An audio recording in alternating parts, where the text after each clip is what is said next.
Okay po mga katribo, ako'y nagbabalik kasi dapat po nating pag-usapan itong isa pang mainit na issue sa ngayon. Issue tungkol sa sikmura. Opo, tungkol sa bigas. Ang issue po kasi, biglang tumaas yung presyo ng bigas around 2 weeks ago. Na ang naging dahilan ay shortage daw po. Pero, nagkaroon ng mga raid at napatunayan na hindi totoo na may shortage po ang bigas. Dahil sa mga swapang na negosyante, mga rice cartel na mga kaiinchikan na nagsasamantala sa kabaitan ng mga Pilipino. 'Di ba? Ngayon, so, napatunayan po na ang dahilan ng pagtaas ng presyo ng bigas ay yung hoarding. At nadiskubre na, nakakita ng tone-toneladang bigas na nakatago. Ano po ang nangyari doon sa mga nahuli, doon sa mga na-raid na tone-toneladang bigas? Yun po ang malaking tanong, nasaan na yun? Hindi ba dapat yung mga nahuli na nakatagong bigas, di ba dapat ibinaha yon sa merkado, sa palengke?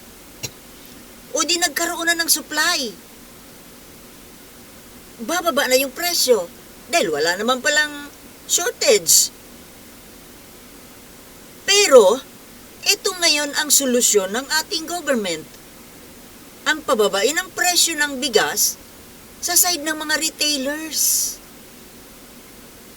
Ang mga retailers po, mga negosyante rin ng bigas, maliliit lang sila. Mas maliit ang puhunan. Umaangkat sila dyan sa mga kartel na yan, sa mga hoarders. Di ba dapat hindi naman naibaba po yung presyo ng bigas na hindi magsasakripisyo yung retailer? Hello? Manong Bongbong? Yung po ba talaga ang desisyon nyo or was just an advice from somebody? At yung nag-advise po sa inyo, mukhang mali po ang advice.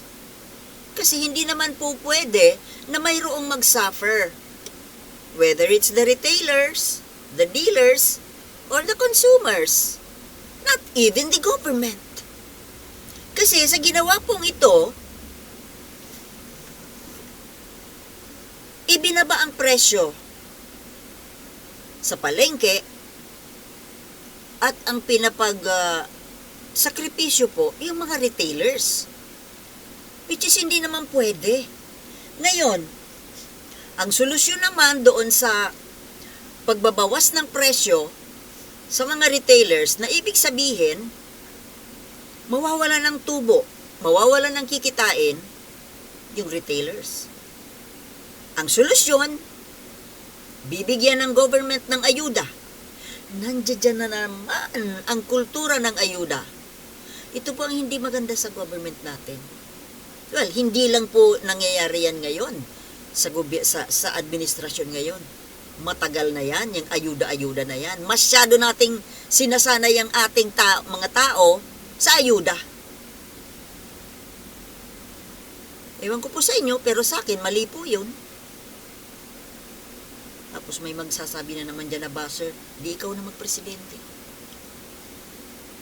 Ungas. May karapatan tayong magsalita. May karapatan tayo na magbigay ng input ba o output? Ng opinyon na baka sakali makarating sa pandinig ng nasa gobyerno, baka sabihin naman man lang na tama yun. Hindi ba dapat ang magdusa po dito, wag ang retailer, wag ang consumer, at mas lalong wag ang gobyerno? Kasi sa ginawa pong ito ng government, magbibigay ng ayuda para sa mga naluging maliliit na negosyante galing sa DSWD. Pondo galing sa kaban ng bayan. Umikot lang. Kumusta yung kartel? Nasaan na yung bigas na hinuli? At nasaan na yung mga swapang na may-ari ng mga warehouse na yon, yung mga nagtago? Nasaan na ang mga yon? Alam nyo, kung akong Pangulo, yung mga swapang na negosyanteng inchik na, alam ko naman na mga inchik yon. Kung ako, firing squad. Dahil, para sa akin, krimen po yun, pagnanakaw. Ninanakawan ang gobyerno, ninanakawan yung mga maliliit na negosyante, ninanakawan lalo na yung mga consumers. At di ba may tawag doon? Economic sabotage? Dapat yun. Death penalty yun. Sinasabotahe mo yung ekonomiya ng isang bansa. Ninanakawan mo yung maliliit na mamamayan. Tapos ngayon, aayudahan ng gobyerno. Nasaan nanggagaling? Saan galing yung ayuda? Sa kaban ng bayan. May tawag po dyan para nating ginisa yung sarili natin sa sarili nating taba. What a stupid solution. Ewan ko sa inyo. Yun po ay aking opinion. Yun ang aking analysis. Wrong. Wrong solution. Kasi ang nawalan po, yung gobyerno. Nakabawi man ng konti na ibalik yung kalugian ng mga retailers, nakabili ng murang bigas yung consumer. Yung gobyerno, kumusta? Di ba nalugi sa pagbigay ng ayuda? Yung mga buhaya, yung mga buhaya na rice cartels, operators, ano yun? Hayaan na lang yun na ganun. Wala man lang tayo nabalitaan kung ano nang parusa sa kanila. Unang-una, hindi sila mga Pilipino. Hindi ko tinuturing mga Pilipino ang mga yan. Sila ay mga dayo. Mga buhaya na gumapang, tumawid ng dagat, tumawid dyan sa West Philippine Sea, papunta dito. At dito nanginain. Tama hindi? Kung ako, pababalikin ko yan sa China kung saan sila nanggaling. Uwi sila sa kanila. Kasi, nagsipunta dito, nanginginain na nga, nabibiktima pa.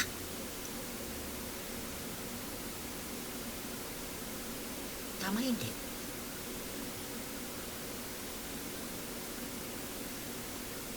Manong Bongbong naman. Bakit naman ganun? Huwag niyo namang ipalugi ang gobyerno. Ayuda ng ayuda. Bayan. Pag-usapan natin yan sa isang separate vlog. Yung tungkol sa kultura ng ayuda. Na para sa akin, ay mali. Ginagawa nating gatasan ng gobyerno. Ginagawa nating linta yung mga tamad. Ay, sabi nga pala nung isang idol ko na political vlogger, nagagalit siya na tawaging tamad yung mahihirap. Hindi ko naman po nilalahat, Manong. Pero marami talaga. Yung sinasanay ngayon sa ayuda, umaasa na lang sa ayuda eh. Dati, pag may kalamidad, ang binibigay na ayuda, pagkain lang. Ngayon sa panahon ni Pangulong Bongbong, ang saya. Okay naman po, maganda po yun kasi nakatulong sa tao eh. Ditong sa Mayon eruption, ang laki ng binigay na pera sa mga evacuees. Nalalaki ng pera. At nagulat sila, ngayon lang anya nangyari yan. Sabi ko nga, Bongbong Marcos kasi ang presidente. Oo nga anya. Sabi ko dati ayaw-ayaw kayo kay Bongbong. Ngayon tuwang-tuwa ka ako kayo. Ang lalaki ng mga naiuwing pera. At tuloy-tuloy Pati mga ayuda, masasarap na bigas. Galing DSWD. Marami. Busog na busog sila. Ngayon, bakit ko binanggit ito? Ngayon po na naumpisahan na yung pag-aayuda ng pera, malaking pera, sa mga susunod, pag wala na yan, hahanapin. At ikukumpara yung gobyerno. Maganda naman po na nagbibigay ng pera, lalo't apektado yung mga kabuhayan dahil nga sa pagputok ng bulkan. Pero Diyos ko naman, hanggang ngayon nandun pa po sa evacuation center sila. Wala namang tahimik yung bulkan. Ako nga po, hindi ako umalis. Hindi ako umalis dito. Kahit pumuputok yung bulkan, nag-iingay dyan, nandito ako. Hindi naman, it's not that dangerous. Hindi kagaya ng mga nakaraang pagputok noon na talagang delikado. Ngayon hindi eh. Pero ewan ko ba, hanggang ngayon nandun pa rin sila, ayaw pa pauwiin. At ang totoo, hirap na po yung mga tao doon kasi siyempre, ikaw ba naman nakatira ka sa siksikan kayo doon sa classroom ng eskwelahan? Siyempre ikaw, hinahanap ng katawan mo yung sarili mong teritoryo, sarili mong ikutan. Yung iyong sariling tahanan, kung saan ka araw-araw umiikot. Ay, ewan ko sa inyo. Kasi hindi ako nag-evacuate. Marami kami rito. So, ang sinasabi ko po, yung ayuda-ayuda, hindi ko naman kinukontra yung ayuda. Kagaya niyan, sa mga kalamidad, sa mga pag necessary. Pero itong ayuda sa retailers, para sa akin hindi, kahit na temporary solution, namamalian pa rin po ako. Pasensya na, Manong Bongbong, para po kasing mali eh. Hindi naman sana dapat aabot sa pagpapasakripisyo sa ilang sektor ng retailers na pinapagsasakripisyo na huwag tumubo, na ang gamot na lang dahil nagsipagprotesta, bibigyan ng ayuda. Pansamantala, okay, pansamantala. Ang malaking question po kasi, hindi naman dapat sana nangyari yan. Kasi, yung mga bigas nga na ni-raid, bakit ikinandado? Ikinandado lang. Anong gagawin doon? Ikakandado lang doon? Bakit hindi na yun ipinadeliver sa mga palengke? Nang sa ganun, walang shortage na naging dahilan ng pagtaas ng presyo. O di bumalik sana sa dati yung presyo dahil mayroon naman palang supply, hindi naman totoong nawawala. Di ba la? Ay naka. Bigas. Ay naka. Yun lamang po mga katribo at maraming salamat po sa pagtsatsaga sa panonood. At see you in my next vlogs. Peace.